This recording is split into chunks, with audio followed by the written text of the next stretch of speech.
Ora, muito boa noite, bem-vindos a um espaço autárquico que hoje é especial, é o primeiro espaço autárquico especial.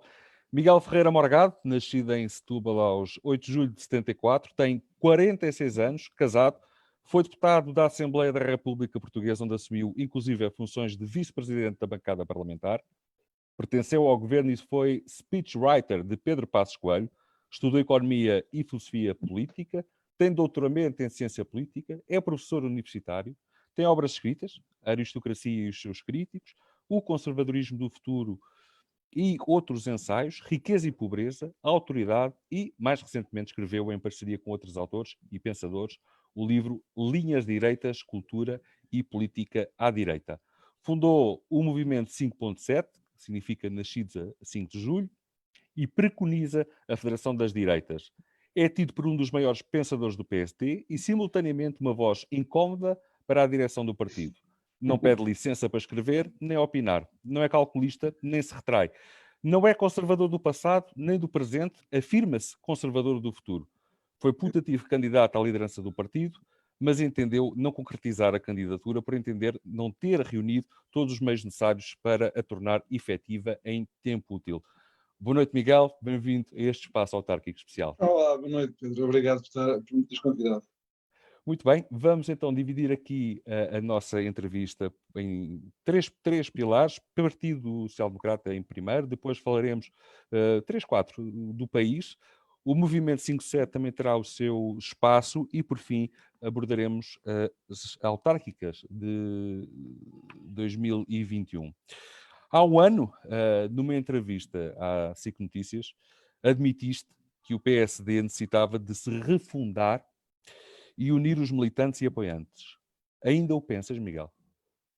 Sim, continuo a pensar a mesma coisa. Acho que nós não resolvemos os problemas que tínhamos e, pelo contrário, acho que até os agravamos em grande medida, por muitas razões, podemos discuti-las, mas eu continuo a dizer a mesma coisa. Sim, acho que a necessidade está lá, do partido se reencontrar, de se reajustar, de olhar outra vez para as suas fundações e de ter, também não é segredo nenhum, já ando a dizê-lo há 3 anos, pelo menos, que a liderança do PSD precisa de interpretar o PSD tal como ele é, isto é, uma grande federação de pessoas com orientações diferentes, e resistente a qualquer forma de uniformização ideológica, muito menos aquela que quer empurrar o PSD para ser uma espécie de muleta do PS, uma espécie de Partido Socialista 2.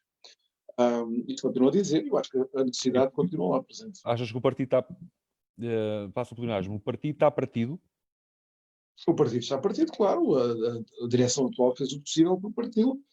O Rui Rio disse, mal chegou à liderança do partido, como se ainda viesse imbuído por uma espécie de desejo de desforre, dada a violência das coisas que disse. Mas, enfim, as pessoas deviam sair, as pessoas, quando estivessem contentes, deviam sair. Ele nunca teve sempre esta ideia de que um partido pequeno, mas homogéneo, servia melhor o propósito lá que ele e os seus funcionários têm para si, como o melhor para o PSD. Eu não me revejo em nada disso, eu revejo num partido que seja um grande partido nacional, que seja a grande força federadora fora do espaço socialista, mesmo que de seus espaços, em algumas conjunturas históricas, como aconteceu no passado, significa que o PSD acabe por absorver outros partidos. Não é? Para mim sempre me pareceu evidente que a fragmentação partidária à direita que acontece a partir de 2018 se deveu, enfim, esta simultaneidade entre a saída de Pedro Passos Coelho por um lado, que foi essa grande força agregadora a partir, sobretudo, de 2013, a grande força agregadora da direita política e do centro-direita, e a substituição de Pedro Passos Coelho por alguém como o Rui Rio, que não servia nada disso, revia-se no contrário disso, e por isso eu sempre disse, não é coincidência nenhuma o Chega ter sido fundado depois de Pedro Passos Coelho sair, de Rui Rio ser eleito, que o Iniciativa Liberal, que já existia antes, mas que tem verdadeiramente o seu grande fôlego e a sua grande capacidade de atrair algumas pessoas que dinamizaram bastante o partido, também nessa altura, e dá para falar na aliança, evidentemente, que é fundada por alguém que sai derrotado numas eleições pela liderança do partido, precisamente, em o Pedro Santana Lopes, ali em janeiro de 2018, ele perde as eleições para o Rio e funda a Aliança logo a seguir. O IEL foi fundado por gente do PSD, o Chega foi fundado por gente do PSD, desde logo pelo André Ventura, que era do PSD, e a Aliança foi fundada por gente do PSD. Também sei que há uns artistas aí com neurónios a menos que acham que eu cometo uma grande gafe quando digo não só que a Aliança e o IEL nascem porque Pedro Passos Coelho em Rui Rio, mas o Chega também.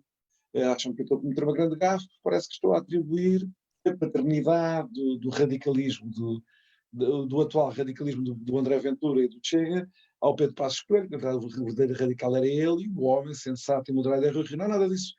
As pessoas têm que perceber que grandes partidos, como o PSD já foi, como a CDU alemã, como o Partido Conservador em Inglaterra, como a direita republicana, quando teve o grande movimento do De Gaulle também era, hoje em dia, portanto, do partido, e muitos outros exemplos, quando interpretam a sua função como federadores de várias correntes, no caso da direita, funcionam sempre como forças de moderação de indivíduos e grupos mais radicais.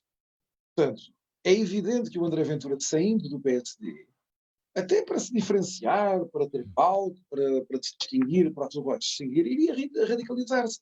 Portanto, mesmo estas forças políticas de grupos e pessoas, indivíduos, têm agora mensagens mais radicais neste e naquele ponto, neste e naquele assunto, dentro do PSD, precisamente porque estão inseridas numa grande família que os obriga a dialogar, a conversar, a discutir, a escutar correligionários que têm opiniões diferentes das deles.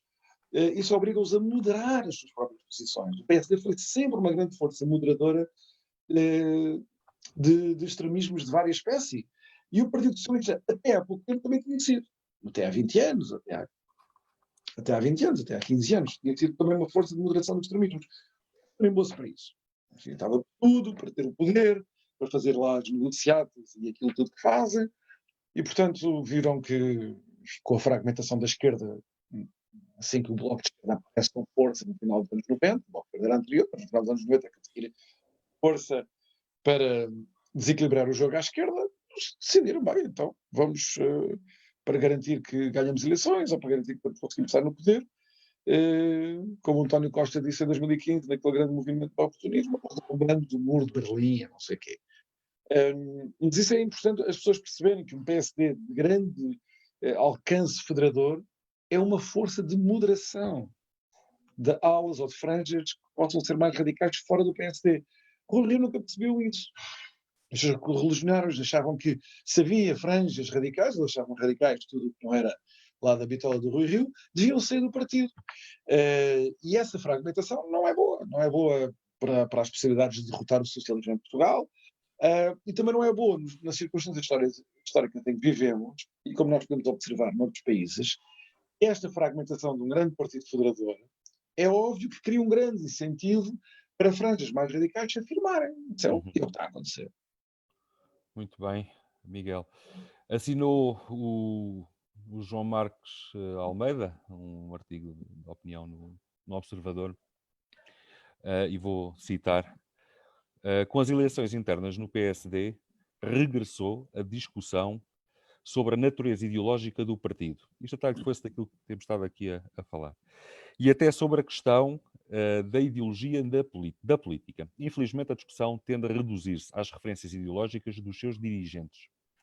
Não me interessa muito saber, diz ele, se os dirigentes do PSD se consideram sociais-democratas, liberais, conservadores, de centro-de-direita, de centro-de-esquerda, que livros leram ou que foram os seus percursos intelectuais. O que me interessa, e muito, é saber se o eleitorado do PSD está à direita ou à esquerda. Em democracia, os políticos servem os eleitores.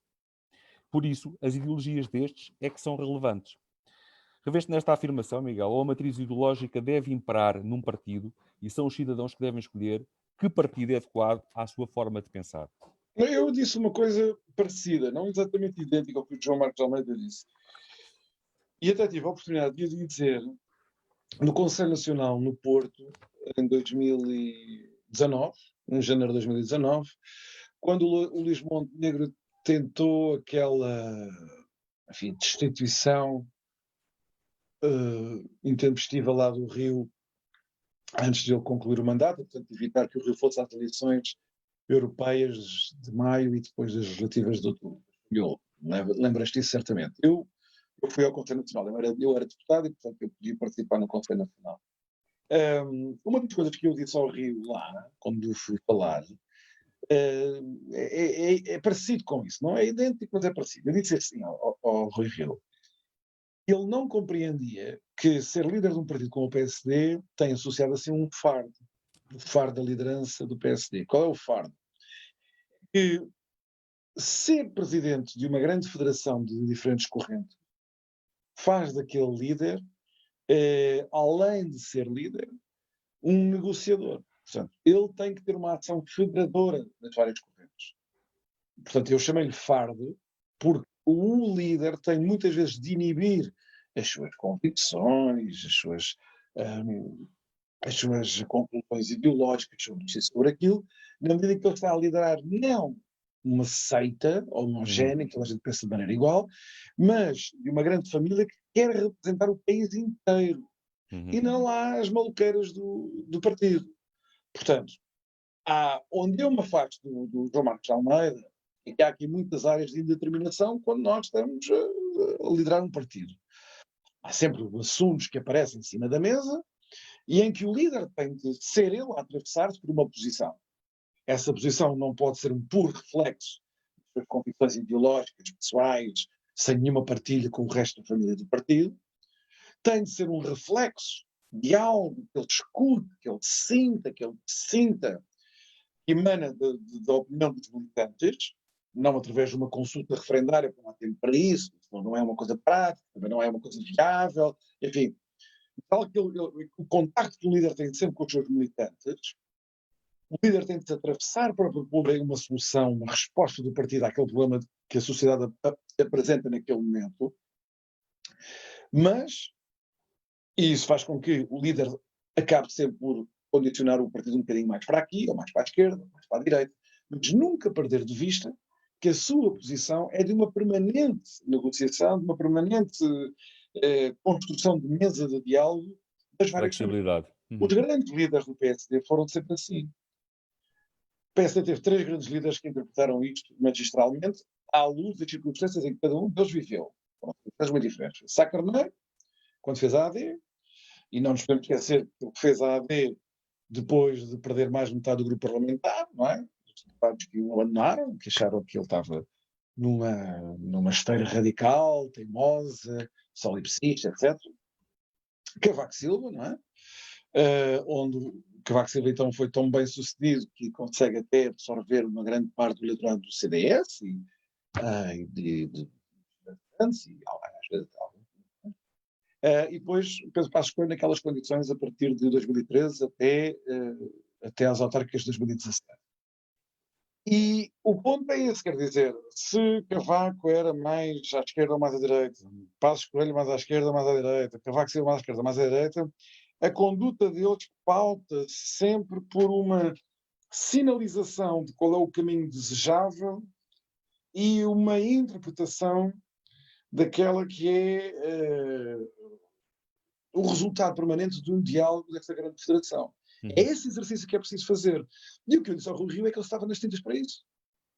Tinha lá a sua pancada, que achava que sabia o que era bom para o país e para o PSD, que achava que devíamos estar ali, tinha inventado que estava no centro, que estava ali na sombra do Partido Socialista, e quem está mal muda-se.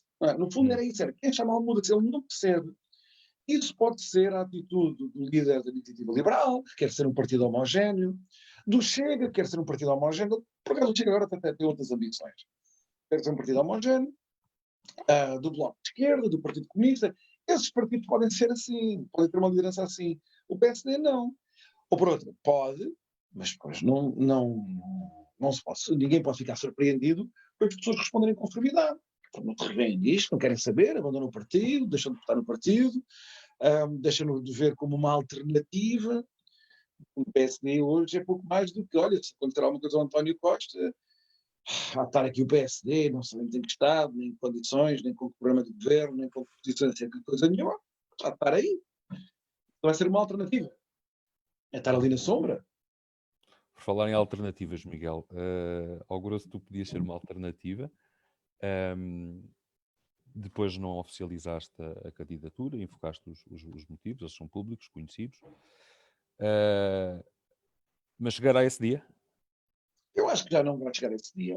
Repara, eu sempre fui muito realista acerca de mim próprio. Sempre gostei de me confrontar com a minha própria situação sem qualquer ilusão. Eu sou muito completamente aberto contigo e com as pessoas que me estiverem a ouvir. Em 2019, eu tentei levar as coisas até um certo ponto para provocar uma discussão no partido que eu tinha a certeza que não ia acontecer, e depois até acabou por, evidente para todos, não houve discussão nenhuma dentro do partido, nenhuma. O primeiro debate televisivo entre Miguel Pinto, o Rui Rio e o Luís Montenegro, e eu sou amigo do Luís Montenegro, e tenho respeito, evidentemente, pelo Miguel Pinto, e também evidentemente, pelo Rui Rio. Mas aquele debate foi embaraçoso para mim, que sou líder do PSD. Foi um embaraço, a mediocridade, o nada, foi um debate sobre o nada. Eu queria, no fundo, chegar ali e forçar uma discussão, uma certa discussão. Não fui capaz de o fazer. Enfim, há a barreira das assinaturas, mas quer dizer, o essencial foi isto. Eu tive de me confrontar com o facto de os meus parceiros de partido, militantes como eu, não acharem que eu podia ser o líder deles. Pronto, isso não tem problema nenhum, quer dizer, eu não sou muito estado de alma, não fico traumatizado com essas coisas, mas pessoas que estão muito próximas de mim também disseram isso. Achavam que eu tinha qualidades para isto, para aquilo e para aquilo outro. O líder não. E a gente tira as nossas conclusões. Por isso, eu tenho que. Isto é uma democracia, não se impõe à vontade dos outros, temos de obter o reconhecimento dos outros, o consentimento dos outros, o apoio dos outros, e os outros não estavam lá para dar apoio, quer dizer, acho que não há tragédia nenhuma. Agora, isso não me inibe de continuar a dizer que eu acho que é pá. Sim, tu não ficas É tão propriamente simples quanto inibido. isso. Quem te conhece sabe que tu partilhas as tuas opiniões e não pedes licença. Miguel, vamos agora entrar aqui falar um bocadinho sobre o país. Como é que tu avalias o governo socialista? Para onde caminha Portugal? Este Portugal. Eu não surpreenderei ninguém se disser que nós estamos metidos num grande sarilho.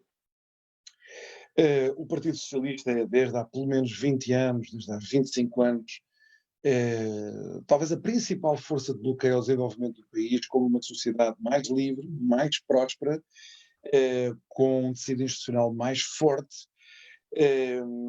No caso que estamos a viver agora, este governo eleito em 2019, enfim, mesmo que tomou posse em novembro de 2015, é um governo de pura gestão do poder do PS. O Partido Socialista tornou-se, enfim, foi sempre essa a sua aspiração, mas só conseguiu consolidar esse papel a partir de 1995, como um partido a que eu chamo, já há muitos anos, colonizador da sociedade e do Estado. Portanto, o propósito político, o alfa e o ômega, o início e o fim da ação do PS é de espraiar, de penetrar o seu poder e a sua influência no Estado, na administração pública, nas instituições e na sociedade civil, nas empresas privadas. Esse é o desígnio do Partido Socialista desde 1995. Por isso é que eu sempre também tentei chamar a atenção das pessoas que me ouviam que o problema em 99 e depois em 2002 não era Guterres. O problema em 2011 não era Sócrates. Sócrates tinha todas aquelas patologias que nós sabemos e, portanto, ele iria, enfim, está a ser julgado por algumas das coisas que fez. Mas o problema essencial da governação do país, da corrupção, da tal colonização da sociedade e do Estado, e, portanto, a consequência disto, a estagnação do país, tal estagnação do país do ponto de vista dos rendimentos, do ponto de vista económico, do ponto de vista dos horizontes de futuro, não era problema de Sócrates e não é problema de António Costa. António Costa é alguém que pertence à escola. Aliás, todos eles brotaram do governo Guterres, não é uma coincidência. É uma escola, eles fizeram da mesma maneira. Eu sempre disse isso mesmo quando era deputado do Parlamento.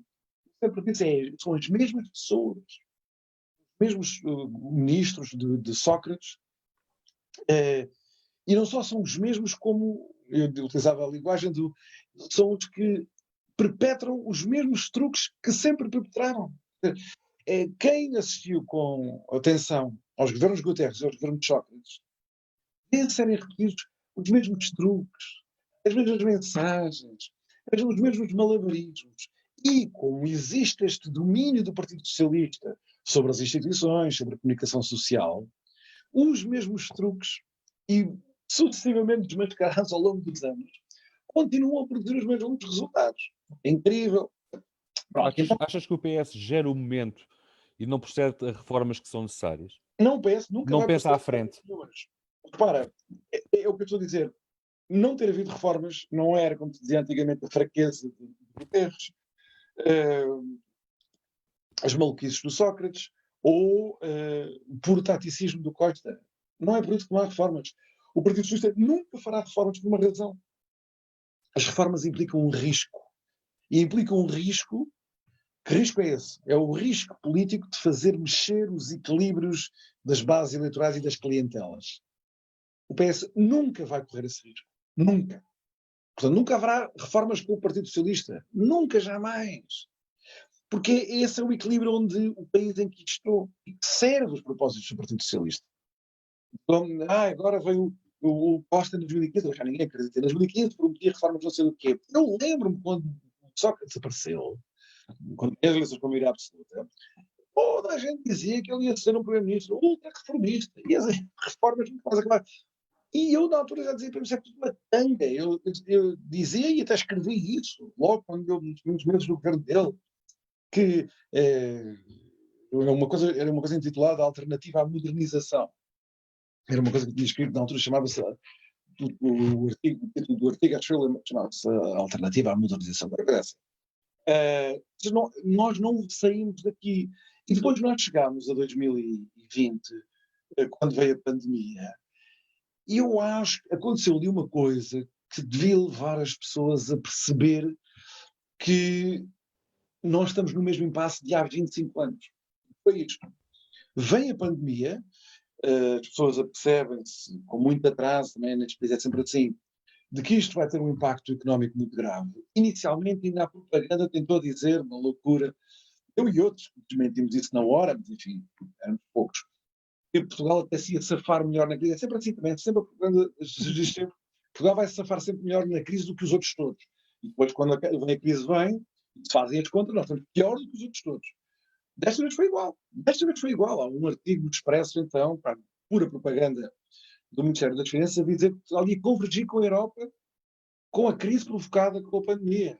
Uma loucura completa. E eu e outros dissemos que era para enganar. Eu ia dizer isto. Quando finalmente o país se dá conta que nós somos os melhores do mundo, que a crise aqui vai doer muito mais do que vai doer no resto da Europa, e por aí adiante, nós vemos que Portugal não passa de um país que implora fundos europeus como uma questão de vida e de morte. E foi isso que aconteceu. Nós vimos em António Costa, em Marcelo Rebelo de Sousa e depois no pôr de apoio aos dois, que Portugal estava na posição de 1985. Os fundos europeus, que nos foram dados durante 35 anos, não foi durante 5 ou 10, há 35 anos que nós recebemos rios de dinheiro. E a lógica dos fundos foi sempre, nós agora damos este dinheiro para vocês se tornarem independentes deste dinheiro.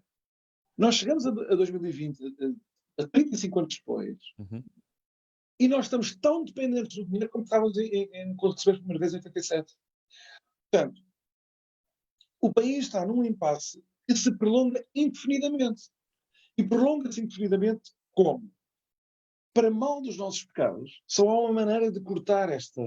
Só existe um acontecimento político capaz de cortar este cordão de vitalidade do Partido Socialista, que é a vitalidade do PS, é a estagnação e o definhamento da sociedade portuguesa. Mas só existe uma possibilidade de cortar isto, que é uma possibilidade péssima para o país.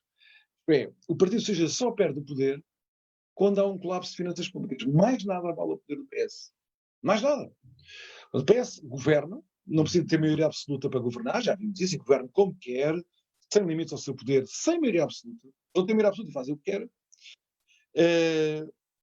Não há nenhum escândalo de liderança. Eles tiveram um primeiro-ministro corrupto, que foi apoiado por todos que estão no governo. Não lhes causam moça. Corrupção, incompetência, desemprego, crise, nada causa moça. O colapso do Serviço Nacional de Saúde, como temos agora, nada causa moça. Só há uma coisa que verdadeiramente causa moça, que é um colapso de finanças públicas. Aconteceu em 2002 e depois de maneira catastrófica em 2011. Mais nada derrota o Partido Socialista. Então nós temos que nos perguntar até que ponto é que a democracia, como um regime onde, entre muitas outras coisas, corresponde à possibilidade de haver alternativa no governo, não é? E significa alternativa no partido que governa, até que ponto é que aqui em Portugal isso está verdadeiramente garantido? Eu acho que não está. Por esta razão.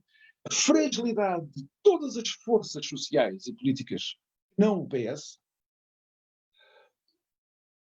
mostram quão desequilibrada a sociedade portuguesa se tornou. E nós estamos a pagar o preço por isso, quer dizer, malta da minha idade ou mais nova, aquilo que o país nos últimos 25 anos teve para oferecer foi ou salários baixos o resto da vida, ou emigrar. Ou emigrar. E se isto não é suficiente para nós mostrarmos uma certa inquietude relativamente a este impasse que eu tenho estado a descrever, é difícil então perceber o que é que poderia ser esse desequilibrar político. A mim choca-me bastante que, além do PS, haja tanta gente que colabore na grande mentira que é de convencer os portugueses que são os melhores do mundo. Porque o Cristiano Ronaldo é o melhor jogador do futebol do mundo, então nós fazemos uma generalização para analogia, temos os melhores professores do mundo, o melhor Serviço Nacional de Saúde do mundo, a melhor sociedade do mundo, Lisboa é a cidade mais bonita do mundo, coisas que o Presidente da República, o atual Presidente da República, tem prometido com grande prejuízo do país. Com grande prejuízo do país porquê?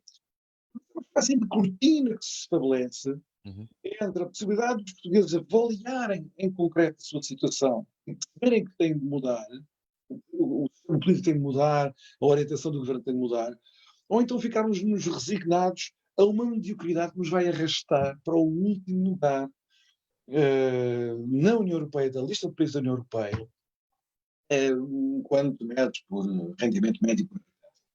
Para alguém da minha e da tua geração, dizer-nos, imagina, em 91, 92, 93, 94, a gente da nossa idade, dizer-nos assim, olha, daqui por 25 anos, aqueles países do leste da Europa, paupérrimos, com salários baixíssimos, vão-nos ultrapassar todos.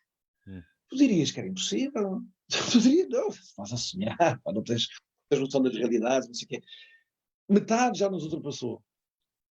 Outra metade vai a caminho de nos ultrapassar. Se isto não é uma demonstração de um enorme fracasso político que tem como responsável o Partido Socialista, quer dizer, em condições de democracia no contexto europeu, eu não sei que história de maior fracasso pode haver do que esta. Sim, eu concordo com a tua opinião, até porque quando se diz que os governos giram entre, como se fosse o Porto Benfica, que uns anos ganham o campeonato, outros anos ganham o campeonato outro, mas a verdade é que o Partido Socialista tem muitos mais anos de governação e, portanto, está à vista todos os estados em que o país está. Nos últimos 25 anos, o Partido Socialista só perdeu eleições em duas ocasiões de colapso das finanças públicas e apenas concedeu o tempo suficiente para uma coligação, que foi sempre em coligação PSD e CDS. Repare que o PSD, mesmo com muitos atos de finanças públicas, não consegue ganhar por maioria absoluta ao Partido Socialista. Não conseguiu. Com Durão Barroso quase que perdeu as eleições, as pessoas já não se lembram. Para o pior candidato possível a primeiro-ministro. O candidato do PS era o Ferro Rodrigues. O Ferro Rodrigues, em pleno pântano socialista, quase que venceu ao Durão Barroso. E depois, com Pedro Passos Coelho, ficou muito longe da maioria absoluta, teve 38%, ou coisa assim, ficou muito longe da maioria absoluta, e Sócrates, já com a Troika em Portugal, a Troika chega em abril e as eleições são em julho, tem muito problema de assistência, Sócrates levou 28% para casa, o PS teve 28% para casa. O Rui Rio, nos seus melhores dias, não consegue 28% que é da oposição. Sim, e agora com os novos partidos, novos que já não são assim tão novos, bem, Pá, mas as pessoas entendem. Essa perspectiva das maiorias absolutas, eu acho que ela já não se coloca. isso veremos. Nós não sabemos o que é que nos está reservado para o futuro. Também. O Partido Socialista ficou próximo de uma maioria absoluta agora, em 2019, como preciso dizer. Eles não ficaram muito longe. Eu, quanto ao PSD, na medida que o PSD deixou de querer liderar este espaço político, o Rio deixou de querer, já tinha um caminho de centro-direita, não quer liderar espaço político nenhum à direita, permitiu a fragmentação partidária, a fragmentação do eleitorado, nós vemos, falamos com as pessoas, sabemos o que é que está a passar. No horizonte, com uma liderança deste tipo, o PSD não terá maioria absoluta, quer dizer, na medida que é possível fazer vaticínios, teria de acontecer uma catástrofe inimaginável ao Partido Socialista para um tal cenário se colocar. E eu duvido muito que sequer o PSD tenha possibilidade, com uma liderança deste tipo, de se aproximar de uma maioria absoluta. Nem de que chegar lá, mas de uma maioria absoluta. E mais, Diz. o espaço do centro-direita tem a possibilidade de todo somado ter maioria absoluta nessas circunstâncias. Eu ia-te perguntar agora, e relacionado com o que estavas a dizer, se nesta fase em que António Costa, na minha perspectiva, faz apenas uma gestão, apenas, do momento, se isto não deveríamos estar a assistir, pese embora as sondagens digam que não, se não era suposto estar a assistir um desgaste natural do PS e do seu líder, e por outro lado, no outro lado da balança, ter o PSD a cavalgar, mas não é isso que... Há uma ligeira subida do PSD, ou seja, o PSD não tem aquele clique, não aproveitando este desgaste, porque é um desgaste do Partido Socialista, está desgastado, pelo menos eu tenho essa ideia. Bem, mas vamos lá ver, a gente não sabe exatamente o que é que está a passar, as sondagens têm sido tão falíveis em tantos sítios. Bem, mas podemos dizer o seguinte, acho eu. O PSD não deu razão nenhuma às pessoas, ao eleitorado, para que as pessoas transferissem o seu apoio para o partido, quer dizer, o Partido Social Democrata, em ocasiões estratégicas, até mutilou-se a uma carta de Rui Rio para dizer que as pessoas que andam a criticar o governo são antipatrióticas e não sei o quê, querem andar a votar ao lado do Partido Socialista, houve a vergonha da votação dos debates quinzenais, onde houve mais deputados do Partido Socialista a votarem contra a abolição dos debates quinzenais e do debate de preparação do Conselho Europeu do que do PSD. Quer dizer, o PSD não tem dado sinais nenhuns. Eu acho que a estratégia de Rui Rio e a direção de Rui Rio é esperar que o poder lhe caia na mão. Mas nada. Acho que estão convencidos que o Partido Socialista, perante o contexto difícil que não tinha conhecido antes, que já está presente, que o desgaste natural irá levar as pessoas a apoiar o Rui Rio e o PSD. Quase até por um movimento de inércia, como eu estava a dizer no início. Eu, por acaso, duvido muito que isso aconteça. Repara, Pedro, se a restrição externa, eu tive a oportunidade de dizer isto, que eu te vou dizer a ti, tive a oportunidade de dizer ao Presidente da República há uns tempos. Mesmo. Se agora, em outubro ou novembro de 2020, se a restrição externa financeira fosse a de 2010, 2013, aquela que Sócrates enfrentou no final do seu governo, antes de cair, e depois que nós enfrentámos até 2013, 2014, a restrição financeira fosse essa, o Costa já não era primeiro-ministro, já tinha ido para casa, e o Marcelo não se iria recandidatar. Portugal tinha caído aqui num desastre, outra vez, económico e financeiro, terrível. Uhum. O que faz perceber a oposição que, enquanto esta restrição financeira externa se mantiver tal como ela está agora, e vai se manter nos próximos 5 anos, certamente, o PS está seguro. O PS está seguro, quer dizer, eu estava-te a dizer isso há pouco. Não é o colapso do Serviço Nacional de Saúde, que já está aí. São centenas de pessoas portuguesas que morreram, não foi por causa do Covid, foi por falta de cuidados. O colapso do Serviço Nacional de Saúde já está aí. Coisa de dizer, vamos fazer assim para evitar o colapso do SNS. É uma cantiga, já está aí. Isso não é suficiente para provocar uma derrocada no apoio ao Partido Socialista. O desemprego que está aí, a fome em Lisboa, no Porto, em Setúbal, também não. Portanto, as coisas estão enquistadas num equilíbrio político que fazem com que o único fator de desequilíbrio seja este, o colapso das finanças públicas. Ora, isso está garantido que não ocorrerá. Salvo se houvesse aqui uma maluquice em Portugal, não fazer, durante os próximos 5 anos, certamente. Portanto, eu acho que esses cálculos estão viciados pela falta de consideração de enquadramento, digamos assim, se quiser chamar assim, estratégico. O António Costa, gostava de sair do governo para ter um grande cargo europeu. É nisso, eu tenho essa ideia, essa convicção, essa suspeita, se quiser. Se lhe aparecesse uma oportunidade que agora não existe, agora em 2020, 2021 não existe, mas parece no futuro, ele arranjará um pretexto qualquer para sair e ir para lá. Muito bem. Depois haveria um problema, de facto, com a sucessão dele dentro do Partido Socialista. Não se sabe o que é que pode acontecer. Há várias possibilidades. Mas, salvo isso, parece-me a mim que é o Partido Socialista que tem todas as cartas na mão para decidir o calendário dos próximos 3 a 4 anos. Não é o PSD. Não é o PSD. Quem está a gerir a situação política e até o próprio calendário político é Costa e o PSD. E o Partido Socialista. O PSD, até por escolha própria, desistiu de o fazer. Quer ser uma espécie de passageiro inerte. E esta coisa da pandemia é um enorme pretexto ao Rio para seguir esse caminho. Há aqui uma grande coisa nacional, o Presidente da República diz que estamos todos unidos, está toda a gente unida, e o PSD diz que nós somos mais unidos ainda que os outros. Entretanto, o Presidente da República reconheceu, agora, em outubro, que o consenso em torno da questão da pandemia, da gestão da pandemia, se tinha quebrado. O consenso, a unanimidade, ele falou da unanimidade. Mas o consenso entre o Partido Socialista e o PSD se mantém. Pronto, se mantém. Quer dizer que o PSD, a expectativa do PSD é esperar que haja uma espécie de desgaste natural ao Partido Socialista e o poder cai-lhes no colo. Eu diria que não confiei nisso. Sabe?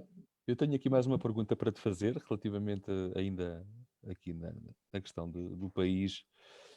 É uma opinião minha que há em Portugal uma tentativa de compressão dos direitos fundamentais e também das liberdades, nomeadamente, e para citar casos reais, a tentativa de obrigatoriedade de uso de uma app, Stay Away Covid, a proibição de circulação entre concelhos quando não foi declarado o estado de emergência, foi hoje, mas não tinha sido ainda, ou ainda o policiamento das redes sociais. Há quem diga, Miguel, que há bocadinho tínhamos falado disso, já temos a DGS, só falta mesmo a PIDE. Estaremos a trazer paulatinamente o pior dos regimes totalitários? O pior eu não diria, porque o pior dos regimes totalitários foram coisas particularmente sinistras que nós conhecemos no século XX. No caso, a Alemanha Nacional Socialista e os regimes comunistas, marxistas. Pior do que isso é difícil, quer dizer, imaginar o que é que pode ser do que a Revolução Cultural do tempo do Mao, o stalinismo, o hitlerismo, quer dizer, são coisas inomináveis para nós. Agora, dito isto, eu disse há 2 anos, numa ocasião pública, que nós em breve iríamos estar a lutar pelos direitos fundamentais que julgaríamos estar garantidos. E eu acho que isso é cada vez mais verdade.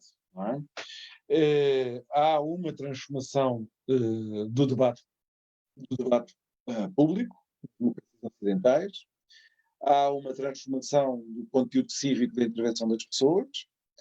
A meu ver, isso deu-se por pela iniciativa da extrema-esquerda, há 20 anos, e depois em marcha uma série de reações e de respostas e tudo mais, e que tem como fito transformar as sociedades, agora já não através de uma revolução na estrutura económica, como ponto de partida, como era antigamente, nos manuais marxistas, mas proceder a uma espécie de configuração dos modos de pensar das pessoas. Portanto, uma vez circunscritas as possibilidades do pensamento e as possibilidades da expressão, então nós conseguiríamos encaminhar a sociedade para os fins revolucionários desejados.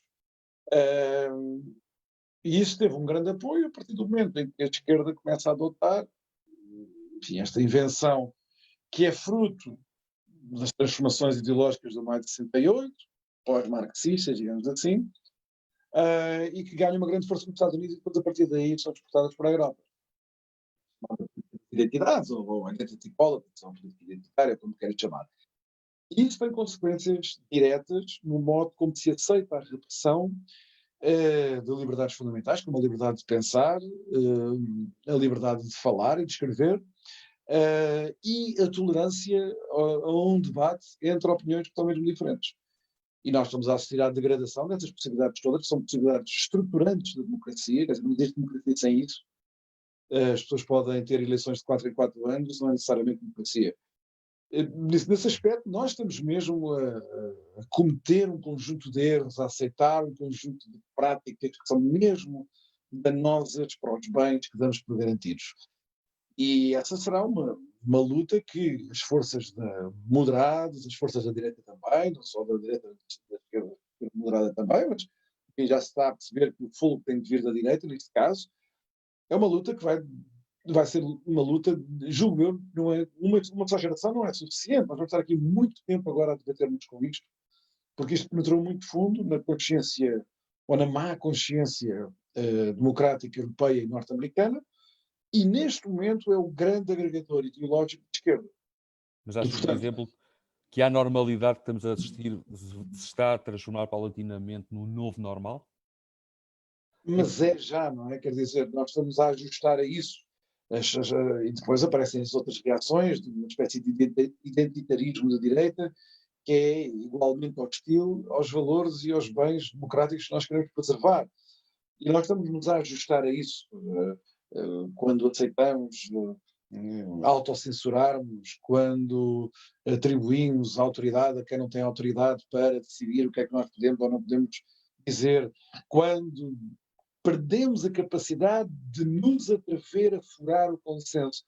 Muitas vezes as pessoas esquecem-se, e é incrível como é que as pessoas se esquecem, que as grandes lutas pelas liberdades foram muitas vezes expressas em nome não da grande maioria, mas da proteção, às vezes não só da minoria, mas do único tipo que estava sozinho, com uma opinião distinta, diferente, perante o resto da sociedade. Essa foi sempre a luta heroica por excelência no século XIX. No século XX, quando falávamos da liberdade de expressão e da liberdade de pensamento, o tipo que estava sozinho perante uma opinião absolutamente consensual, e que, no entanto, era protegida pelo direito de estar sozinho. Hoje, as pessoas não é só não se atreverem a estar sozinhas e a pensar de maneira dissonante. Não é só esse medo, não é só esse terror. As pessoas querem colaborar numa coação, pelo menos psicológica, que toda a gente pensa da mesma maneira, numa altura em que nós temos todos estes recursos maravilhosos à nossa disposição para pensarmos para a nossa cabeça. Quer dizer, hoje as pessoas, inclusive pessoas com rendimentos baixos, têm acesso à internet, que é um meio maravilhoso de informação e de quebrar horizontes que nos são transmitidos e dados. Pá. Nós estamos a utilizar isto, na sua maioria, na maioria das pessoas, ou na configuração do debate público, estamos a utilizar estes meios maravilhosos para atrofiar as nossas capacidades, para limitar as nossas liberdades. Isso é uma coisa chocante, não é? Não é só. Repara, às vezes não é só uma questão de liberdade, é nós gostarmos destes bens que estão em casa. Eu vou dar um exemplo. Há um grande crítico literário comunista, pá, o tipo era de esquerda, americano, enfim, não sei se seria exatamente comunista, mas era esquerda, esquerda tradicional, chamado Harold Bloom, que era um grande crítico literário, uma super estrela de todo o mundo, com livros traduzidos em muitas línguas, em Portugal, não se nos usa nada de jeito, ele tinha aí muita coisa traduzida. Ele uma vez, quando estas coisas começaram do Identity Politics, estava lá a apresentar lá aquelas coisas da literatura universal, Shakespeare, Dante, Milton, essas coisas todas, e começa imediatamente a malta a dizer isso é só homens, não há mulheres, e é só brancos, e não sei o que mais. E ele disse, num ambiente ultraviolento, hostilidade absurda, ele disse uma coisa que me parece muito verdadeira. Ele virou-se para os literatores e disse: vocês não gostam de literatura. Claro, todos estudantes de literatura, não é? Não gostam de literatura, portanto, a doença ideológica, a patologia ideológica é esta. E eu acho que a esquerda promove isso com resultados muito danosos para o presente e para o futuro. É que tu pões este afã, este desejo de conformar os outros à tua ideologia à frente de todos os outros bens. Neste caso, do Bloom era a literatura, mas não, tu podes ligar para tudo o resto. Portanto, tu, em nome da verdade, no que diz respeito à verdade histórica para denunciar os nossos crimes, tu estás a tentar propagandear todo o tipo de mentiras. Em nome da justiça, tu estás a tentar cavar as maiores injustiças. Em nome da liberdade, tu estás a tentar despertar todos os covis da opressão. Veja, uma loucura, estás a ver? Os debates estão aqui os dados para um período que, deste ponto de vista, será muito duro. Nós, felizmente, temos outros sustentáculos da ordem democrática, da ordem das liberdades, que ainda estão lá presentes. As coisas são mais frágeis do que a gente pensa, porque eu não diria que estamos a caminho do totalitarismo, da ordem, que já conhecemos isso. Enfim, isso exigiria um desastre que nós nem conseguimos conceber nem imaginar, não é? Uns tiques. Agora, que estão a tentar comprometer um conjunto de bens Sim. muito preciosos, estão, e justifica a mobilização política para resistir a isso. Para resistir a isso. Muito bem. Vamos agora para falar do Movimento 5.7. Em março de 2019, tive, como tu sabes, a dita de estar presente no Espelho d'Água, em Belém, onde foi apresentado o Movimento 5.7, inspirado na Aliança Democrática de Sá Carneiro, e que tinha e tem como objetivo refundar a família não socialista. Conseguiste congregar várias tendências da direita nesta iniciativa, que vão do PST, passando pelo CDS, até aos mais novos partidos, a Iniciativa Liberal e Aliança. Há também os desalinhados, partidariamente, que são de direita. Escreveste, Miguel, somos nascidos a 5 de julho, ou o Movimento 5.7. Formamos um movimento cívico e cultural que veio não para substituir os partidos, mas para auxiliar os partidos da direita. Viemos para abrir o espaço de reunião e refundação das direitas e toda a família não socialista. Queremos conversar e discutir todos os temas, grandes e pequenos, que nos ligam ao futuro, sem tabus nem conformismos. Sobre o Movimento 5.7 eu tenho duas perguntas para te fazer. Faço então a primeira. O Movimento 5.7 afirmou que a direita atravessa hoje uma crise política e cultural que é evidente para todos, estou a citar. Estamos em outubro, novembro, aliás, de 2020. Como descreverias a ação do 5.7 neste ano e meio, desde o seu crescimento, vá? Se correspondeu às tuas iniciais expectativas e como é que está a direita em Portugal? Bem, nós fizemos uma coisa importante, enfim, nós tínhamos um conjunto de iniciativas preparadas, depois a pandemia comprometeu e enfim, foi uma grande chatice. Mas nós fizemos uma coisa que me pareceu importante. Nós lançámos um livro que tens atrás de ti, chamado Linhas Direitas, que reuniu 84, 85 autores, também de orientações muito distintas, e falámos aí de muitos dos temas. Nós quisemos que esse livro fosse uma espécie de base de discussão futura, não necessariamente para já, mas para o futuro, sobre uma reflexão cultural, não necessariamente partidária, nem sequer assim, não pronuncia nenhuma mobilização da ação política, nem sequer setorial, mas para que houvesse aí, ficasse registado um espaço de discussão interna, plural, heterogénea. Eu acho que foi um ponto muito importante. Como o José Miguel Ajuda disse no programa dele da opinião, quando ele falou do livro, é sintomático do tempo que vivemos, foi muito antes da pandemia, de que um livro desta natureza, que nunca tinha sido feito em Portugal, tivesse sido recebido com o silêncio mediático com que foi. E isso não foi um acaso, foi um acidente. Portanto, este livro foi um momento importante, um marco importante, esperemos que fique, esperemos que o seu impacto não se tenha esgotado neste primeiro ano, ou então, enfim, no primeiro ano do seu lançamento, possa perdurar. Mas eu tenho que dizer que as expectativas que formámos no início não se confirmaram. Realmente nós não vivemos um período, de várias razões, em que haja um grande desejo de trabalhar e promover e cooperar para fazer a tal federação, embora neste caso o Movimento 5.7 nem sequer tenha nada a ver com partidos, nem com alianças partidárias, nem nada disso. Acho que nós estamos mesmo numa fase, por várias razões, mas estamos mesmo numa fase em que os atores à direita, grandes e pequenos, estão a esbarrar em, como é que eu ia dizer isto para não ser muito desagradável, em indisponibilidades para cooperar. eu acho que isso é verdade.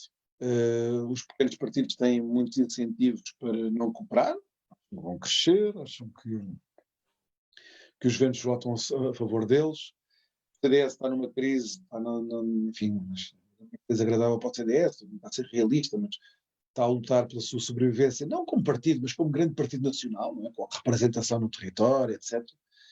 Eu acho que isso neste momento é evidente, porque podem, nessa luta, ser muito bem sucedidos e dar salto, etc. Mas, enfim, acho que as coisas não estão fáceis para o Francisco Rodrigues Santos e para a direção dele. O PSD, já falámos sobre o PSD, é um conjunto de incentivos que fazem com que as pessoas queiram disparar em direções contrárias. E depois, a juntarem esses incentivos, há realmente uma indisponibilidade de ordem cultural para as pessoas cooperarem. E eu, enfim, tenho de reconhecer que eu tive confiança na minha capacidade de transpor essas indisponibilidades entre as pessoas que aqui eram estratégicas, e eu não fui capaz. Não fui capaz. É difícil ainda vencer talvez num outro contexto histórico, num outro ambiente, essas indisponibilidades sejam mais facilmente vencidas. Neste momento não são facilmente vencidas. O tempo é de dificuldade. Estás a ver? Eu não tenho ilusões quanto à minha própria condição, quanto à minha própria situação. Deixa-me fazer-te uma pergunta que eu acho que muitas pessoas se colocam, provavelmente já estás a adivinhar qual é, tem a ver com o Chega. O Chega não entra nas contas do 5.7. Porquê? Sendo ele o partido mais à direita em Portugal.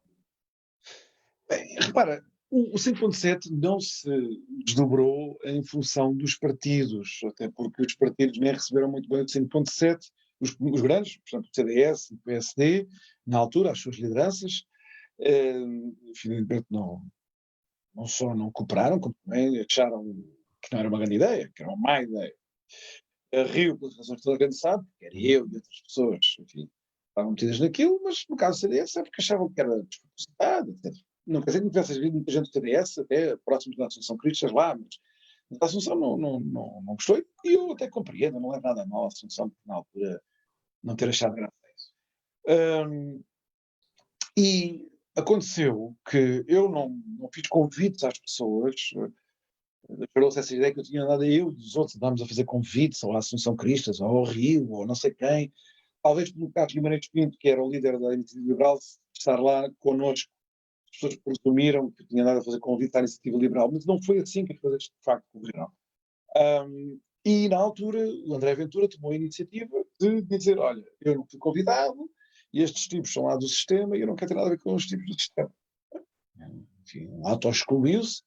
Depois aconteceu uma coisa até caricata, porque quando eu comecei a anunciar que nós íamos lançar linhas direitas,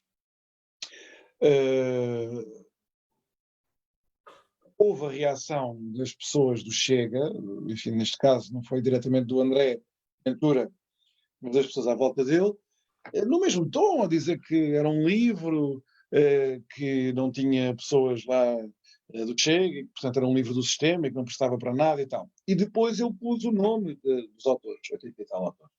E por acaso até há aí um ou dois ou três, não sendo do Chega, são pessoas de quem a direção do Chega tem a proximidade e contacto. Bem, por acaso um deles, o Gabriel Mitar Ribeiro, agora até está na direção do Chega. Na altura não estava, mas agora está. E acho que eles perceberam que era uma estupidez pensar que estávamos a fazer uma espécie de cordão sanitário, como agora se diz ao Chega. Não foi essa. A minha intenção não foi fazer cordão sanitário nem a eles, nem a outros, não é convidar este do partido daqui e aquele do partido, não andei atrás da Aliança, não andei atrás da Iniciativa Liberal, aderiu quem quis. Como tu, Pedro, aderiu quem quis. Eu fiz questão de não fazer isso, para não se pensar que havia uma espécie de acantonamento. Agora, eu também sempre disse que esta Federação das Direitas, para não ser um mero cálculo aritmético para a conquista do poder, tinha de ter denominadores comuns de ordem política, que eu chamei o reformismo, quer dizer, tinha que ser esta federação para mim faria sentido se fosse um compromisso para o reformismo, lá está, o oposto do Partido Socialista, e um reformismo enquadrado por uma forma de europeísmo. Portanto, não seria o europeísmo federalista, de dissolvermos o país em troca de fundos europeus, para todo o centro e distritos do país que temos, há gente que gostava de fazer isso. Dar logo essa ideia, mas também é a recusa de uma deriva nacionalista que diga que nós somos melhor na Europa, estamos melhor fora da Europa do que dentro da Europa. Isso é o suicídio do país, sobretudo no atual contexto histórico. Agora, provavelmente há pessoas no Chega que se revêem mesmo nessa disposição, quer dizer, essas pessoas auto-excluem-se de um movimento destes. Agora, mais recentemente, isto podiam ser tudo conjecturas e essas coisas todas, mais recentemente, nós estamos a assistir a esta novela dos Açores, não é? Onde, a acreditar nas notícias, ainda hoje, não é?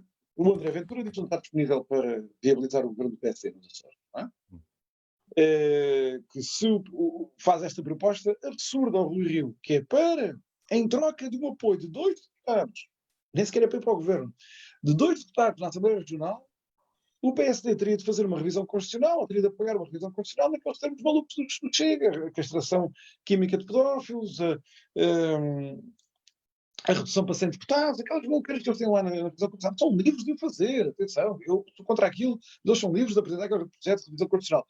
Agora, querem vincular um partido nacional, neste caso é o segundo maior partido português, uma revisão constitucional, não é qualquer coisa, não é dizer, olha, queremos mudar uma coisa na lei do ambiente, por exemplo, não, revisão constitucional. Em troca de uma viabilização do governo das suas pais. Se é assim, se o André Ventura quer jogar o jogo dessa maneira, e eu já disse isso ao público, ao jornal público, o André Ventura não pode pensar, e o Chega não pode pensar, que tem aqui a possibilidade de uma posição, de assumir uma posição de neutralidade, em nome de ser um partido antissistema, entre o PSD e o PS. Não. Neste caso, as ações as coisas são muito simples. Ou o André Ventura viabiliza o governo do Partido Social Democrata nos Açores na Assembleia Regional, ou não faz e apoia a viabilização das veleidades socialistas. Quer dizer, ou neste momento, isto é o fardo dos partidos que depois adquirem a representação parlamentar e são forçados a fazer escolhas. Não querem fazer uma escolha, isso é lá o problema deles. Eles ou são aliados de um governo liderado do PSD para desmantelar um governo de corrupção e de estagnação, que é de clientelismo que existe nos Açores, ou então são aliados objetivos do Partido Socialista. Não há uma terceira via. Ele vai tentar convencer as pessoas que há uma terceira via, que é não comprometem com o PSD, nem com o PS. Não, mas neste momento a escolha política é esta. Repara, as circunstâncias políticas não são como as nós a desejamos. Nós às vezes levamos com elas na cara. Depois as escolhas binárias para fazer. É cruel. É, se quem não quiser, sai da política, deixa isto para outros. Ele não quer, então tem que fazer escolhas binárias. Neste caso, ele vai agora começar a dizer, se não viabilizar isto, eu acho uma loucura, um tiro no pé todo também, mas se eu não viabilizar isto, ele vai começar a dizer, nós estamos acima dos dois, ou não sei o quê. Não, está não. Ele vai satisfazer as veleidades do Partido Socialista. Ele torna-se um aliado objetivo do Partido Socialista. Eu acho que para quem diz que veio para aqui para falar pela direita, alguém que agora se torna, involuntariamente ou não, isso pouco importa em política, se torna num aliado do Partido Socialista, o eleitorado de direita tem também que começar a tirar conclusões, não é? Isto é uma loucura, reparem. E toda a gente sabe que eu sou muito crítico do Rui Rio. Esta noite tenho sido do Rui Rio como tu ouviste. Neste caso, o Rui Rio tem toda a razão. E eu, nas declarações que fiz ao público, disse que o Rui Rio não deve sentir-se intimidado pela esquerda, que não tem nenhuma autoridade agora para falar sobre quem é que o PSD pode se ligar ou não, era o que mais faltava. Mas não deve ceder nem um milímetro, foi a expressão que eu dizer, nem um milímetro à proposta de divisão constitucional que chega, não deve nem um milímetro. Que ainda por cima já nem todos discutir se as ideias são boas ou más. É querer jogar num tabuleiro desses para viabilizar um governo regional nos Açores. Meu Deus, então, se tivéssemos que fazer uma coligação nacional para ganhar eleições legislativas ao PS, seria o quê? Era o André Ventura que era o candidato a primeiro-ministro, não o líder do PSD. Portanto, eu acho que se o André Ventura insistir neste tiro no pé, eu acho que pela primeira vez desde que o Chega apareceu, as forças de direita têm toda a legitimidade e até na campanha eleitoral para as presidenciais, Marcelo Rebelo de Sousa tem toda a legitimidade para dizer quem é o senhor para falar da direita e na luta contra a esquerda, quando na decisão fundamental se torna um aliado objetivo do Partido Socialista, que é o grande problema que a gente tem em Portugal. Ficou claro, Não, Miguel. não percebo qual é a autoridade agora do Ventura para dizer ao Rui Rio que ele é a muleta do PS, ou que o Marcelo Rebelo de Sousa é a muleta do António Costa. Ele é, nos Açores. Vamos aguardar mais para ver como é que termina a telenovela. Pois, mas Mi- olha que até agora ele não prestou um bom serviço. Até agora ele não prestou um bom serviço. Miguel, em 2021 vamos ter eleições autárquicas. Entramos agora aqui nesta. Tenho uma pergunta para te fazer. Falta um ano. Queria te perguntar se segues o partido no distrito, se adiantas algum vaticínio para as eleições aqui em Setúbal e o que é que falta, são três perguntas numas, para o PSD ser um partido decisivo em Setúbal. Pá, essas são as perguntas mais difíceis que tu fizeste até agora. Bem, eu tenho uma ligação, desde logo afetiva, ao PSD de Setúbal, não é? Tenho lá muitos amigos e gente que eu conheço desde há muitos, muitos anos.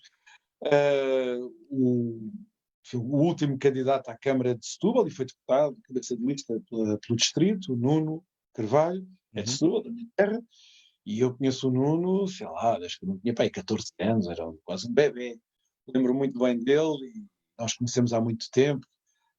E sempre gostei muito dele, ele na altura, pá, como miúdo, pá, tinha uma imensa iniciativa, e ele foi presidente do PSD de Setúbal, sempre com grande qualidade.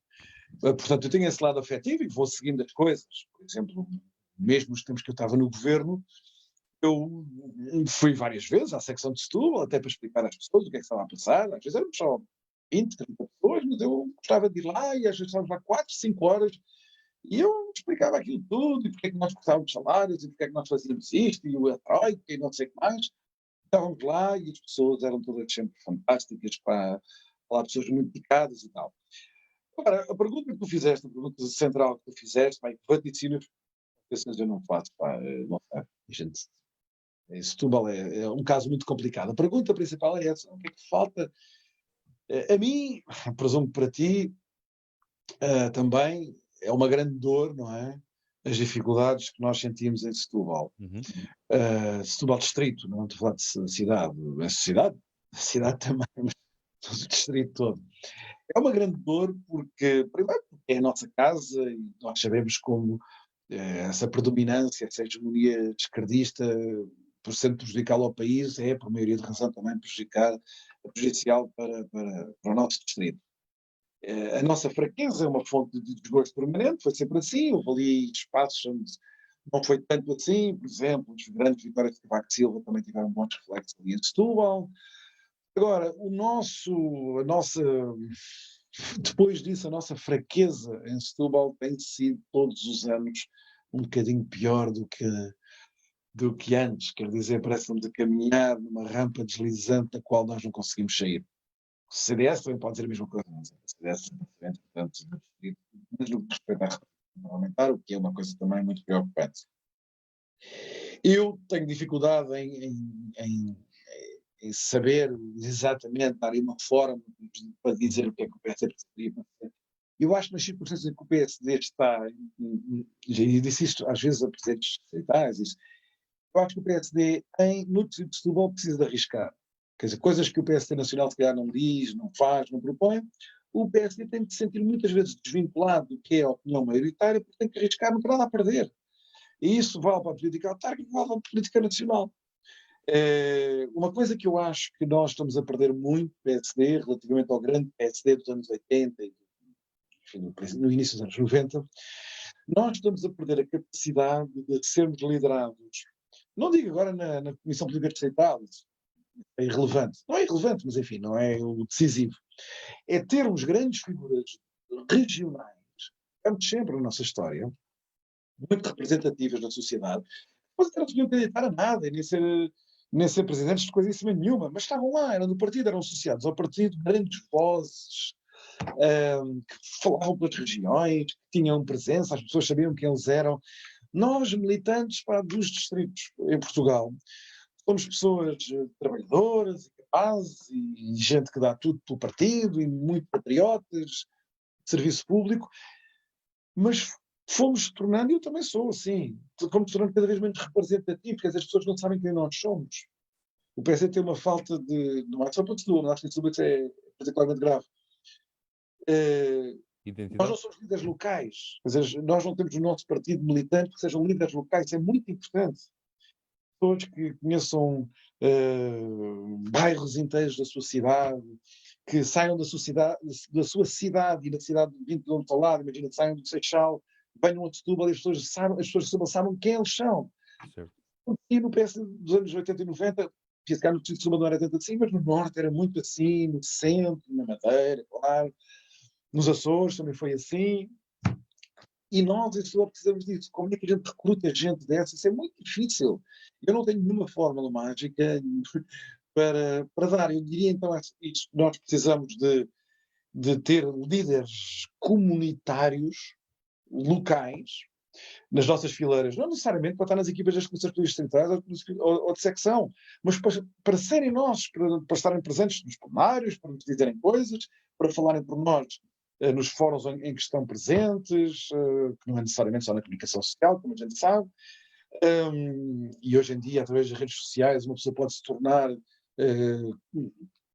tornar ali dona de uma multidão de seguidores. Nesse aspecto é mais fácil, por um lado fragmenta mais as coisas, mas por outro lado também os meios são mais fáceis, e o PSD precisa de arriscar mais. Nós precisamos de arriscar mais, precisamos de ser um partido mais ousado em Setúbal, e vamos, nessa ousadia, se calhar corremos o risco de ser muitos disparados. Acho que potencias aí uma reflexão, essas tuas ideias, potenciam uma reflexão futura. Miguel, sem teres dado conta, vamos entrar num momento descontraído desta entrevista, precisamente com o nome que tu focaste na bocado, se chama rampa deslizante. É o momento rampa deslizante, carne ou peixe, preto ou branco, em que eu te farei algumas perguntas descontraídas e aquilo que te peço são respostas rápidas e, portanto, o que sair, saiu. Ok?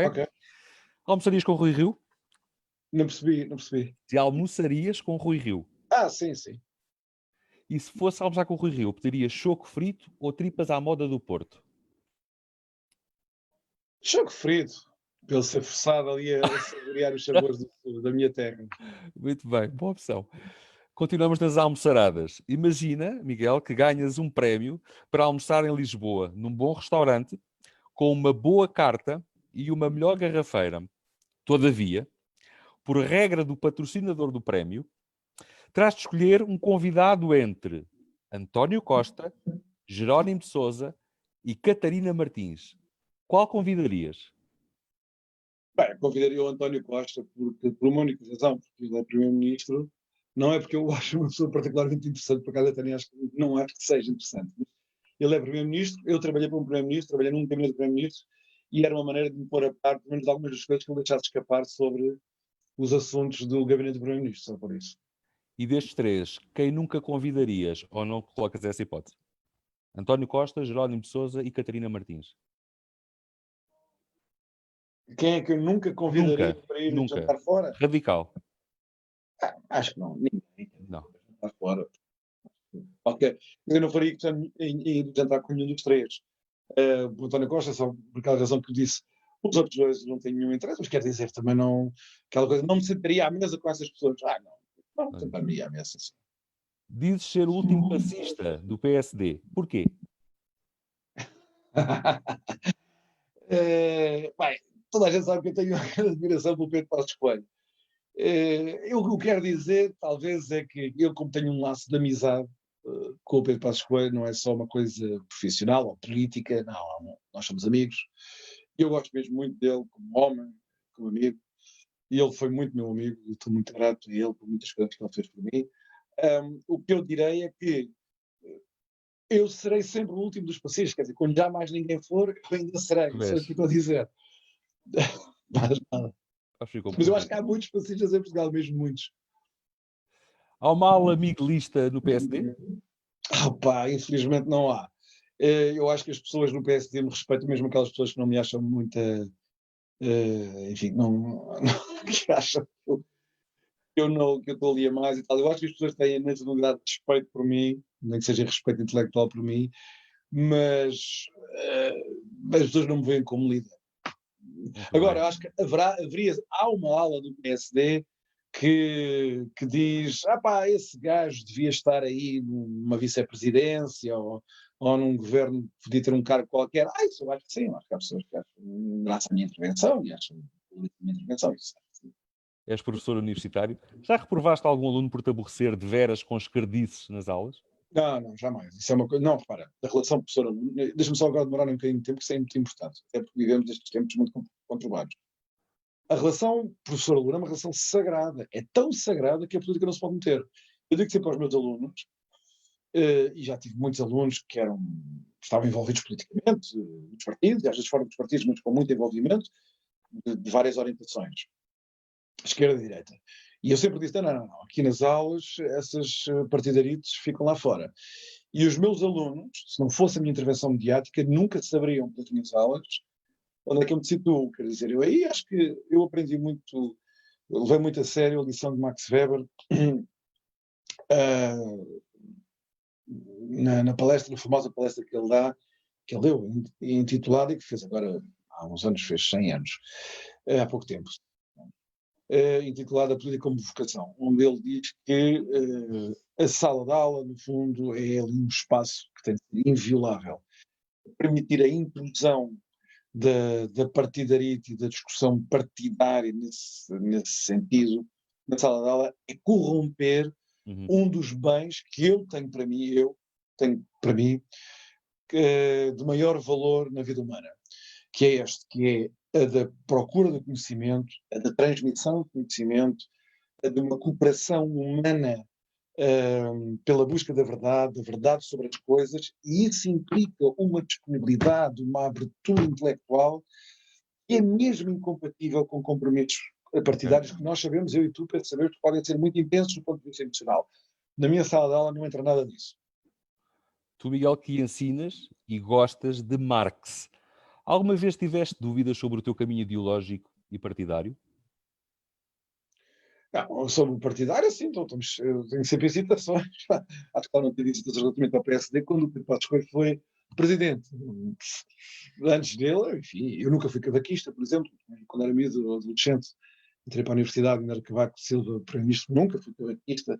Fui um bocado crítico do cavaquismo. Hoje em dia, em retrospectiva, acho que fui extremamente crítico do cavaquismo. E depois nunca tive nenhuma identificação com nenhum líder do PSD a sério, até ao Pedro Passos Coelho ser primeiro-ministro, ou estar ali a disputar as eleições com o Sócrates. Tentações partidárias sempre tive muitas. Agora, nas escolhas esquerda-direita, isso nunca tive. Em Setúbal, nos anos 80, e os meus amigos, que ainda tenho alguns amigos dessa época, toda a gente testemunhou isso, numa escola de gente, que era toda a gente de esquerda, ou do PS, ou do Partido Comunista, começaram os professores, alguns deles me fizeram vida negra, e também é preciso dizer, alguns deles fizeram uma vida negra. Alguns daqueles que não sabiam deixar a partidarita à porta. À porta. Sim, militantes que eu era miúdo, com 15, 16 anos, e bem me tentaram lixar. Eu não me esqueço disso. Mas eu lembro perfeitamente, imensas circunstâncias, que estava completamente sozinho. Não que os meus amigos fossem muito ligados à política, não eram. Mas na escola, como a escola era muito grande, onde a escola comercial, não sei se conhece, a escola de Gama, onde eu andei, era uma escola muito grande, tinha, não sei, mas tinha mais de 1000 alunos. Havia sempre gente a falar de política quando havia algum acontecimento que o justificava e tal. E eu até tinha a reputação, na altura, como eram, enfim, as pessoas, eu próprio também não sabia muito bem o que é que era, sabia o que é que não era. Eu rejeitava os marxismos todos, os comunismos, a União Soviética, na altura ainda havia a União Soviética, não é? Isso eu rejeitei sempre tudo, a moda que houve entre os meus amigos, mais do anarquismo de esquerda, que era uma coisa, do anarquismo de esquerda, eu sempre achei isso uma parvoíce, sempre achei o Partido Socialista uma via de estagnação, de hipocrisia, de demagogia. Não era próximo nem do PSD nem do CDS, isso não era, mas tinha ali uma orientação que era, hoje talvez teria de descrever, eu que era um perfeito ignorante, atenção, eu um miúdo completamente ignorante, não sabia nada de nada, nem mesmo para a minha idade, não era particularmente informado. E eu diria que talvez em retrospectiva é talvez uma questão mais liberal do que aquela que tenho hoje, não é?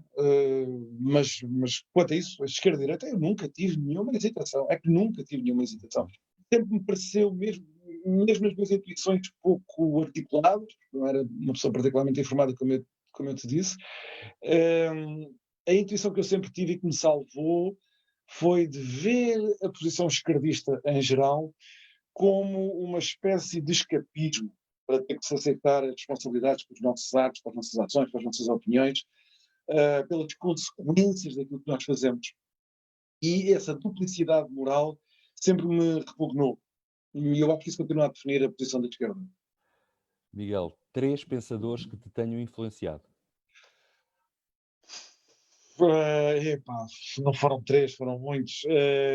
Quem é que me influenciou? Olha, eu vou-te dar aqui, cronologicamente, espalhar isto. Um antigo, um muito antigo, um menos antigo e um mais ou menos contemporâneo. Eu, eu gosto muito de Cícero, um grande pensador, estadista romano. Platão é o grande filósofo político, foi com ele que eu aprendi mais. Mas Cícero tem ali a particularidade de ter unido a política e a filosofia, e eu gosto até dos defeitos do Cícero. E eu gosto dos defeitos dele. Eu gosto imenso de Cícero. Depois, um plano mais, sei lá, século XVII, século XVIII, eu aprendi muito, muito, muito com Montesquieu, um grande filósofo político francês do século XVIII, eu aprendi muito com ele.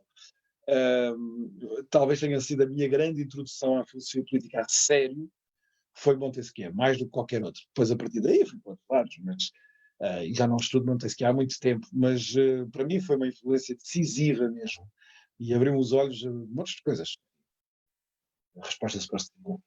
Pois agora aqui, mais do nosso tempo, século XX, eu fui também muito seduzido, acho que até é a palavra, por um filósofo político alemão, judeu, chamado Leo Strauss. Leo Strauss foge da Alemanha, enfim, ele era judeu, não é? Ele, em 1932, 1933, já não me lembro, antes do Hitler chegar ao poder. Pega umas bolsas e sai e tal, já não volta depois da Alemanha, vai primeiro para a Inglaterra e finalmente para os Estados Unidos, onde eles foram quase todos, aqueles grandes crânios judeus daquela época, da Áustria, da Hungria, da Alemanha, e ele foi viver a vida toda para a América, onde ele ensinou toda a sua vida, escreveu os seus livros e fundou uma escola de pensamento. Eu ainda conheci alguns dos seus discípulos, gente de grande calibre, e eu fui bastante influenciado, fui seduzido e aprendi muito com ele e depois também com os discípulos dele, que formam um grupo verdadeiramente admirável. Top 5, esta é a penúltima. Top 5 dos políticos em Portugal, para ti. No número 1 é o Pedro Passos Coelho. O Pedro Passos, não é? Isso, é mais previsível de todas. Boa. Não sei, eu tenho, enfim, não, eu acho que não era descortês agora dar o top 5 dos políticos em Portugal. Mortos e vivos ou só vivos? Fica ao teu critério. Eu acho que nós todos temos. Tu olhos e que eu gostava de perceber para ti quem é que são aquele, não diria ícones, mas aqueles políticos de facto, no teu entendimento, assumiram ou assumem, eu presumo que assumiram, uma grande relevância no país. Bem, então o que é o mais fácil é a gente ninguém vai levar a mal. Não, isto é ver isto no regime democrático e incluir alguns que já morreram. Enfim, Pedro Passos Coelho já disse que é o primeiro, por as razões todas que eu disse há pouco. Acho que nós todos temos uma grande dívida, a malta, os portugueses, mas enfim, para particularizar aqui um bocadinho, a malta do PSD tem uma grande dívida para com o Sá Carneiro, que foi realmente um homem de uma capacidade de ação absolutamente invulgar, um homem intrépido, inquieto, irrequieto, o contrário do conformismo, sabe? O contrário do cinzentismo, a gente precisava imenso disso outra vez. Temos uma dívida com o Sá Carneiro incrível. Foi mesmo uma coisa, ter morrido daquela maneira tão cedo, foi mesmo uma grande tragédia. Depois, acho que não está muito na moda, e eu nunca fui um cavaquista, mas quer dizer, Cavaco Silva, como ele fez questão agora de dizer no livro que publicou, é o portador da única experiência governativa que foi bem sucedida naquele sempre teve continuidade política. Ele foi 10 anos primeiro-ministro e foram uns 10 bons anos para Portugal. Quer dizer, outros foram primeiros-ministros, Sócrates foi primeiros 6 anos, Passos foi 4, Passos já vai em 5. O Passos foi um grande primeiro-ministro, mas teve que atravessar anos muito duros para o país. Sócrates foi um desastre, o Costa é aquilo que a gente sabe. O Cavaco teve 10 anos em que o país viveu e sobretudo, criou horizontes de futuro onde nunca mais voltou a ter. E, pá, isso, não é? A gente pode dizer, ele teve sorte, não sei o quê. Pá, foram 10 anos. Está ali Passos, Sá Carneiro, Cavaco, os 3 grandes líderes do PSD, eu acho que tem que lá estar. Depois, há uma pessoa que não é do PSD, também já morreu, como nós sabemos, tinha muitos defeitos, que ao contrário do Cícero, eu não simpatizo com eles, nunca fui um apoiante, pelo contrário, sempre fui um adversário dele. Acho que ele causou, para além dos grandes contributos que deu ao país, também causou grandes danos ao país, que foi o Mário Soares, não é? O contributo que ele deu a vários estabilizar o regime, para fazer escolhas decisivas para o regime, tem sido um péssimo primeiro-ministro, ou foi um péssimo primeiro-ministro, das 2 vezes em que foi primeiro-ministro, e foi, a meu ver, um mau Presidente da República, mas como líder do Partido Socialista, ele, ao mesmo tempo que é o autor desta ideia hegemónica do Partido Socialista, com tudo o que tem isso de mau, ele também fez escolhas importantes para o regime, configurou o regime português, a sociedade portuguesa está como ela hoje. E escolhemos 4, eu não sei se temos um quinto. Ok, ficou claro. A última pergunta é mesmo sobre ti. Onde é que gostarias de estar daqui a 5, 10 anos? Sabes que aos católicos é ensinado que, aos católicos, sim, aos católicos é ensinado que devem pôr a vida nas mãos de Deus. E isso não é um mau ensinamento, mesmo para quem não é católico, não é um mau ensinamento. Eu tenho agora o plano de fazer até dezembro de 2021, quero escrever 3 livros. Estou a escrever 3 livros. Até dezembro de 2021, acabarei os 3. Se os deuses, no plural, me permitirem, eu acabo já um agora, daqui por um mês acabo já o primeiro, os outros 2 tenho, enfim, 13 meses para os concluir. Estou concentrado nisso. E com os meus alunos, a minha atividade académica que eu agora retomei.